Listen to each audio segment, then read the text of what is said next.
In the gilded cage of monarchy, where every jewel tells a story and every glance is a carefully drafted statement, a single necklace can become a declaration of war. When Queen Camilla stepped into the ballroom light, a stunning diamond and sapphire masterpiece glittering at her throat, the indrawn breath of the court was almost audible. It was not her own. It was the necklace, an iconic piece deeply associated with Catherine, the Princess of Wales. In that electrifying moment, tradition froze and speculation ignited. All eyes filled with shock and razor-sharp curiosity snapped not to the Queen, but to King Charles III. His face, usually a masterpiece of placid protocol, became the canvas upon which a shocking, unscripted royal drama began to unfold. This is the true story of that night, a tale of hidden tensions, private pain, and a public reaction that would rewrite the unspoken rules of the House of Windsor. The ballroom of Buckingham Palace shimmered under the weight of 1,000 crystals in the chandeliers. It was a gala for a cause dear to the king's heart, a night meant to showcase unity and the forward momentum of a modern monarchy. The air was thick with the scent of gardenias and quiet ambition. Diplomats, dignitaries, and celebrities mingled, their laughter a polished soundtrack to power. Everyone was present, a living portrait of the royal family's current strength.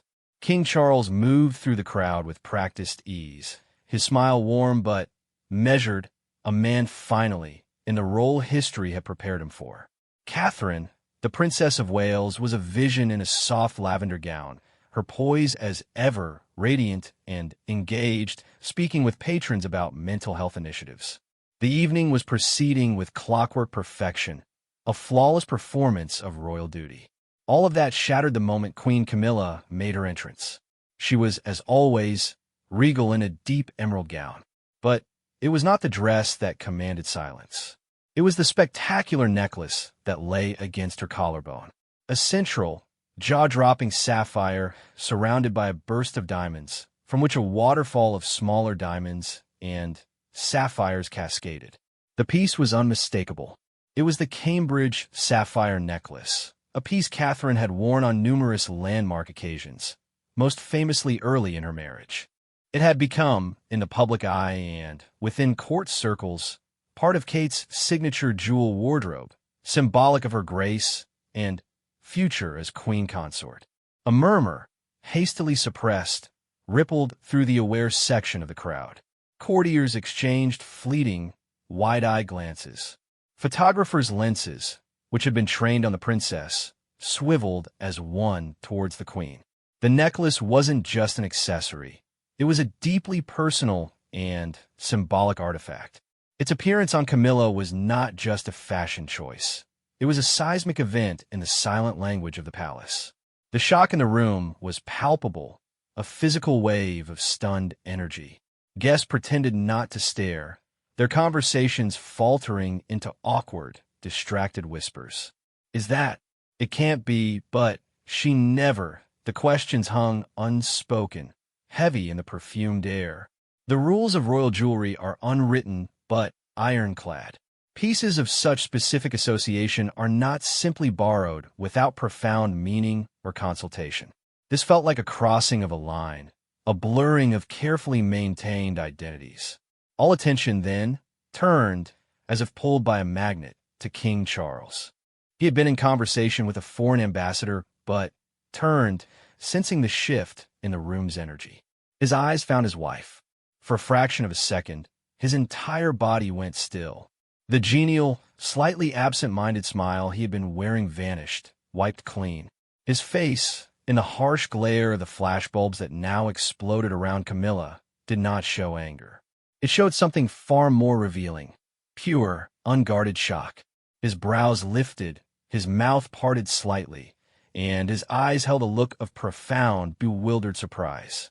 It was the expression of a man whose script had just been burned in front of him. This was not part of the plan. This was not approved. This was a surprise, even to the king. In the same instant, lenses captured Catherine's reaction. She had been mid-sentence, her hand gesturing gently, when she too saw the flash of blue at the queen's throat. Her smile, that famously steady and warm smile remained fixed. But it froze in place, becoming a perfect porcelain facade. Her eyes, however, flickered with a rapid sequence of emotions: recognition, confusion, and a swift, professional curtain of neutrality. She did not look at Charles. She did not look at Camilla. She simply turned back to the person she was speaking with, her posture impossibly straight, and continued the conversation, though her knuckles were pale where she held her clutch. The contrast between the two women, Camilla, seemingly serene in the contentious jewels, and Kate, a masterpiece of controlled composure, was a silent drama in itself. The king, however, remained trapped in that moment of public surprise. He recovered quickly, his monarch's mask descending, but the initial crack had been seen by the world. He gave a small, stiff nod in Camilla's direction, then turned abruptly back to the ambassador, his conversation now visibly forced. The perfect harmony of the evening had been fractured, and the questions began to spin. Was this a simple, innocent borrowing? A deliberate message? A catastrophic oversight? And what would happen now that the king's true, startled reaction was the night's most talked-about event? Document 2, the gala continued, but it was a performance now haunted by a ghost. The glittering facade of royal unity was maintained, but every interaction was scrutinized. King Charles, after his initial shock, moved through his duties with a rigid formality.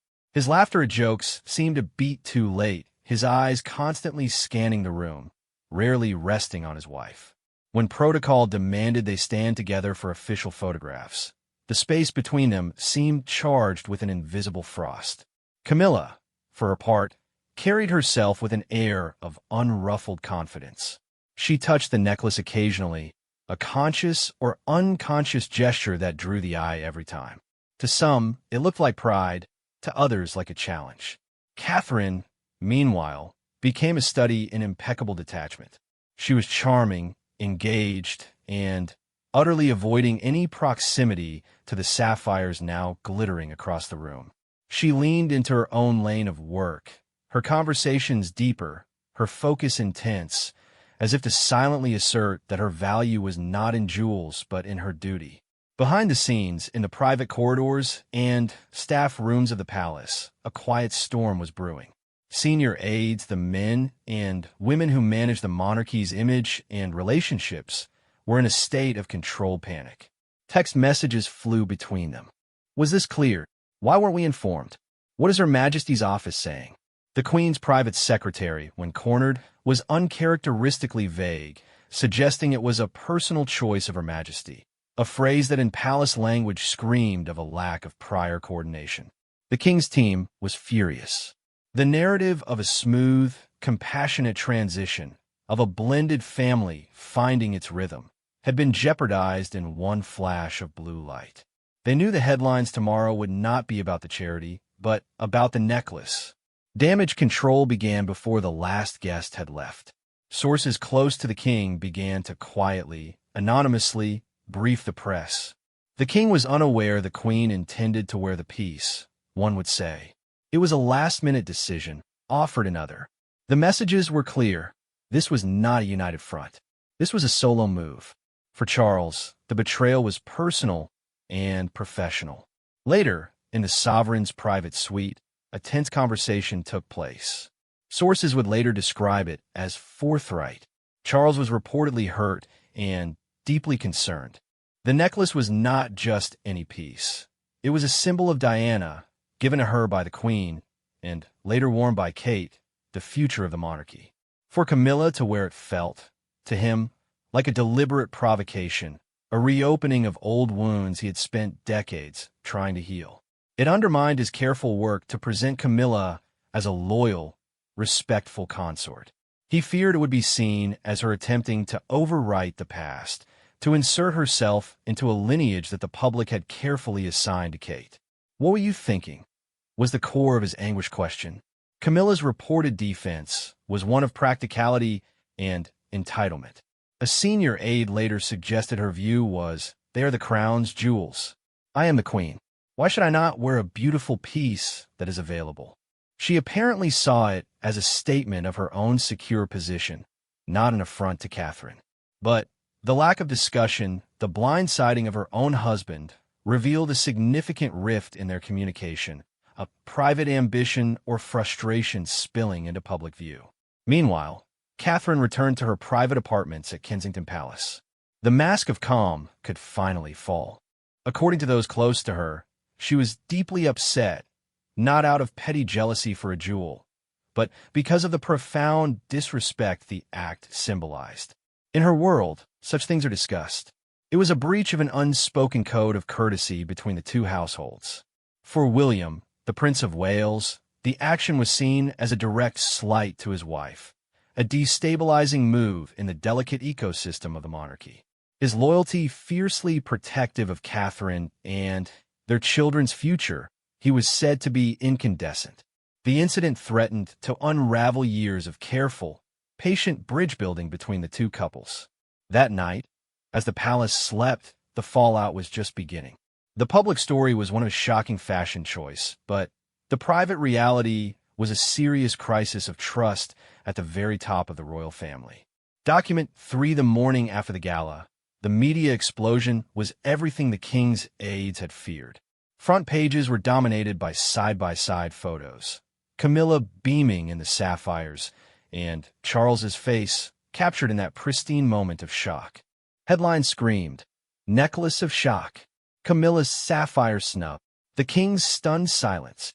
Commentators and royal experts dissected the footage frame by frame, analyzing the frozen smile of Catherine, the stiff posture of Charles.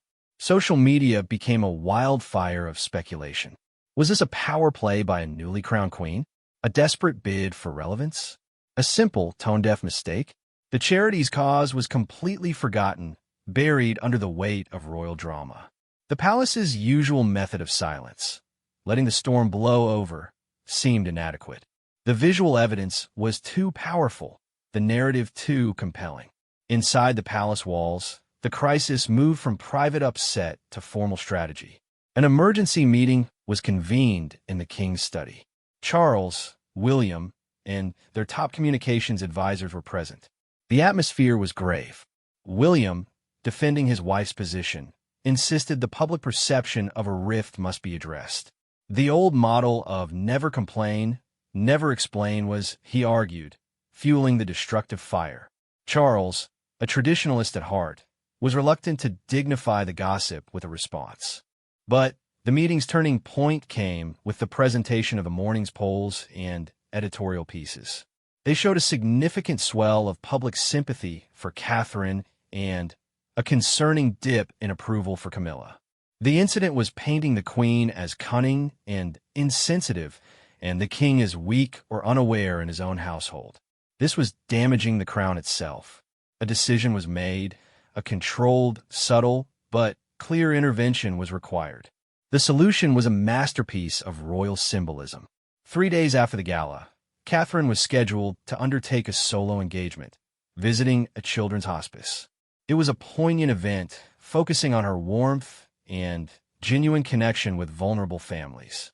As she stepped out of her car, the cameras, hungry for any hint of the saga, focused on her. And there around her neck was a jewel. But it was not a grand state piece. It was a simple, delicate necklace with a small, heart-shaped pendant. It was a gift from her children, George, Charlotte, and Louis. The message was subtle but deafening. Her value, her strength, her identity as a princess and future queen did not come from vaults of cold jewels, but from love, from family, from her authentic role as a mother. She did not need to fight for symbols. She embodied the monarchy's future in a more profound way. The press coverage shifted overnight. Headlines now read, "Kate's heartfelt answer," and "A mother's touch outshines sapphires." The public, and more importantly, the palace insiders, understood the move. It was a graceful, unassailable checkmate, orchestrated not by a statement, but by a heartbeat. During this period, Charles and Camilla were seen together in public for the first time since the gala, attending a church service. They walked side by side, but the distance was noticeable. Charles's manner towards her was impeccably polite, but cool, lacking their usual easy warmth. Camilla, meanwhile, wore a simple pearl choker, a safe and traditional choice. The necklace was nowhere to be seen. Its absence was as loud as its presence had been. It was reported that Charles had requested, or perhaps insisted, that the piece be returned to the vaults, a temporary banishment to let tensions cool. The united front was being rebuilt, but the cracks, expertly plastered over for the cameras, were still there beneath the surface. The power dynamic had subtly shifted. Catherine's quiet strength had won the public relations battle, and Charles's authority within his own marriage had been assertively, if quietly, established. Document 4 weeks bled into months. The public frenzy over Necklacegate eventually subsided, replaced by other news cycles. But within the refined halls of the monarchy, the event left a permanent mark. It became a case study, a cautionary tale taught in hushed tones among new aides. The unspoken rules were now spoken, codified into clearer protocols regarding the use of significant, sentimentally charged jewelry. A more formal system of consultation between the two households, that of the king and queen, and that of the Prince and Princess of Wales, was quietly instituted for major events. The era of ambiguous borrowing was over. The incident had proven that in the age of the smartphone and social media, a single accessory could trigger a constitutional crisis of image, and preparation was everything. For King Charles, the episode was a painful but vital lesson in his new role. It forced him to confront the lingering ghosts of the past that still haunted his present. The sapphire was a nexus of history, tied to his mother, his first wife, and his daughter-in-law.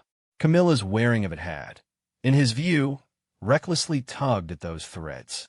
His surprising reaction, that raw, public shock, had shown a humanity the public rarely saw, but it had also shown a lack of control. In the aftermath, he worked diligently to repair the breach. His approach was twofold. Publicly, he doubled down on showing a united front with Camilla, but with a new, more formal layer of coordination. Privately, he invested more time in his relationship with William and Catherine, reinforcing their partnership as the cornerstone of the monarchy's future. He was seen more frequently at family gatherings with the grandchildren, the focus deliberately on the generational continuity that was stronger than any jewel. Queen Camilla emerged changed. The backlash, both public and private, had been a sobering shock. Her initial stance of entitled practicality had backfired spectacularly. In the following months, she retreated into a safer, more defined version of her role. Her public appearances focused intensely on her long-standing patronages, particularly those dealing with literacy and survivors of domestic abuse. The flamboyant, controversial fashion statements became rarer. She seemed to understand that her hard-won acceptance was fragile, and that her power lay not in competing with the past or the future, but in solidifying her own distinct legacy of quiet service. The desire to assert herself as queen had been satisfied, but the method had taught her that subtlety and consistency were her strongest tools. She and Charles found a new, perhaps more cautious, equilibrium in their marriage, built on the understanding that every action was now magnified. For Catherine and William, the event was a baptism of fire that ultimately strengthened their position. Catherine's handling of the crisis, her dignified public silence, her symbolic choice of the children's necklace, cemented her reputation as a strategic, resilient, and emotionally intelligent future queen. It proved she could win a battle without firing a public shot, using empathy as her weapon. William's fierce, behind-the-scenes defense of his wife solidified their partnership as an unbreakable team. The incident drew them closer, making them more determined to protect their family space and their vision for a more transparent, compassionate monarchy. They learned to trust their instincts over old palace protocols, understanding that in the modern world, authenticity could be a more powerful shield than tradition. The necklace itself was returned to the vaults of the crown jewels. It has not been seen in public since. It rests now, not just as a collection of beautiful stones, but as a relic of a pivotal night. The night the new king was shocked in front of the world. The night the new queen overreached. The night the future queen proved her mettle. The palace, forever an institution of layers and secrets, moved on, as it always does. But those who were there and those who watched understood that something fundamental had shifted. The shockwaves of that evening forced a new clarity, a new set of rules, and a new understanding of where power and sympathy truly lay in the House of Windsor. The crown endured, but the people who wore it and those who would one day wear it were forever marked by the glittering, surprising weight of a sapphire necklace.